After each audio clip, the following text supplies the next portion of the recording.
Hello, Mary Esther Folk. It's Dr. Sam Parks here, and I have with me today the person that's going to be our guest preacher this coming Sunday. It's the Reverend Angie Long. Hello, Angie. Hello, Sam. It's so good to be with you today, and I'm looking forward to Sunday. I am really looking forward to it too. Now, folks, I know Angie. We've known each other for a long time, and she has recently become the Director of Development and Church Relations for the United Methodist Children's Home of Alabama and West Florida. But I primarily invited Angie to come and share with us this coming Sunday because I have heard her preach. Y'all, she's good. And I'm excited about, Angie, we don't get to hear each other preach very often, you know? I agree. I will say one of the benefits, if there have been few, but one of the benefits of the Zoom era in 2020 is that I have had the honor and privilege of listening to more of my colleagues and their sermons, and that has been a joy for sure. It is really cool. That's been a backhanded Yes, joy that yes. came with COVID. Tell me a little bit about your family. You all live in Greenville, Alabama, right? We do. Before coming to the children's home, was serving at First United Methodist in Greenville, and my husband Keith and I have two children, Brady, who will be 16 in January, which Oh, not quite ready for, oh, uh, and my daughter Brinkley, who is 13, and they are both the joys of my life and keep me very busy. And they're both athletes; they play all sports. So my running comment to most of the people when I served in the church was, if I'm not at church, I'm either at some field or some court.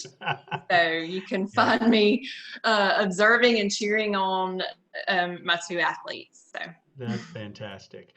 And I also know from your Facebook feed that you're an animal lover, right? yes, Yes, you yes, are. Yes, I you might have a problem. Um, I are. currently, because we live in Greenville, we kind of live out in more of a rural area. We have a little bit of land. And so I'm blessed to be able to acquire a menagerie of animals.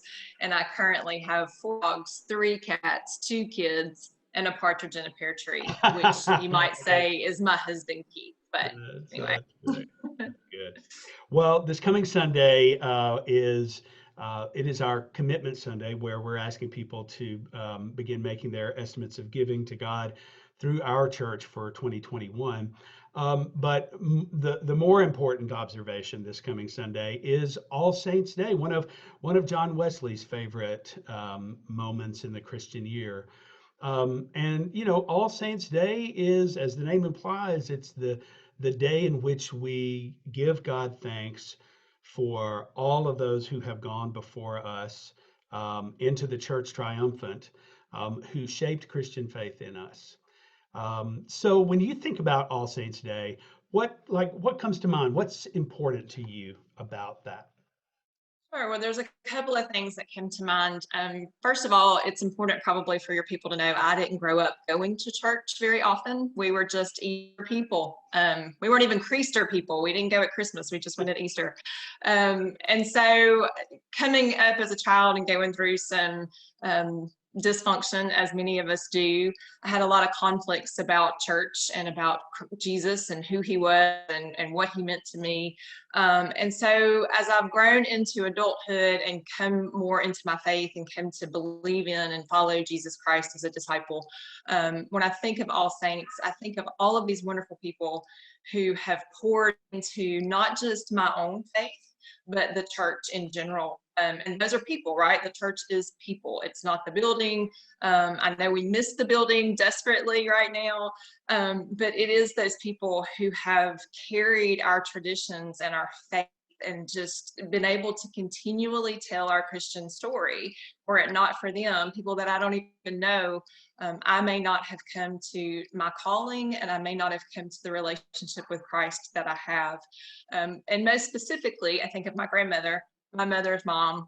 She was my grand, and she too was not, I don't remember her going to church very much, but man, she looked a lot like Jesus to me. Wow. She always cared for the sick. That was her heart's passion. She wasn't a registered nurse, but any opportunity she could go sit with somebody that was sickly, including me, she would. She always gave something of herself when you saw her, no matter if it was a banana on the shelf or the last pennies out of her pocket. She wanted to give something to you, to leave you with. And she was a very important and transformative person in my life. So I give thanks for her, and I give thanks for really all of those who have continued to carry our faith. So those moments when we kind of stray and we wonder and we become confused, they're holding us steady and we're able to come back to it. And I look forward to celebrating that with you all on Sunday. We look forward to it too.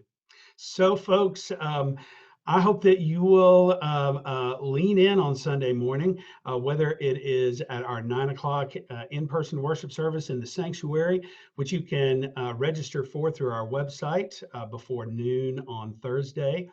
Go to www.maryestherumc.org and register there, or attend our online service on our YouTube channel. Just go to YouTube and search for Mary Esther UMC, and you'll get there. We go live at 10:30. So, Angie, looking forward to seeing you. Can't wait. All right, it'll be great. See you. Thanks, Sam.